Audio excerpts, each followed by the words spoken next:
Good morning সকলকে, welcome to my another mini blog. আমার সকালটা শুরু হয় স্কুলের জন্য তোড়জোড় শুরু করে, তারপর ওকে স্কুলে বাসে তুলে দিয়ে আসলাম। এসে এক কাপ চা খেলাম, না হলে তো আমি এনার্জি পাই না। তারপরে সোজা চলে গেলাম ঠাকুরের বাসন ধুতে, গাছে জল দিতে, আর আমার গাছগুলোকে একটু দেখতে। আজকে ভালো রোদ উঠেছে আর সাথে গাছে কটা ফুলও ফুটেছে। এটা হচ্ছে চাইনিজ জুঁই, যেটা সারা বছর হয়, ওরা তো বলেছে। দেখা যাক কি হয়। তারপরে সোজা চলে গেলাম রান্নাঘরে, রান্নাবাড়ি শেষ করলাম। আজকে বেশ কয়েকটা পদই রান্না করেছি।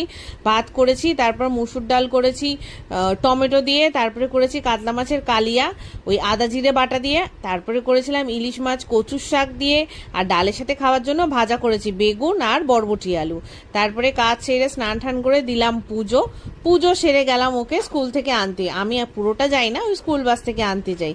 তা ফেরার পথে ও আজকে ও দাদানের থেকে এই একটা ড্রিঙ্কস, কি যেন নাম ও বলছিল, ওইটা নিয়েছে আর মিষ্টি কিনেছে। এইসব কিনে আমরা গল্প করতে করতে বাড়িতে আসলাম। বাড়িতে এসে খেয়ে দিয়ে রেস্ট নিয়ে, আজকে আর পড়া ছিল না। বিকেলবেলা একটু পরের দিনের খাবারের জোগাড়টা করছিলাম।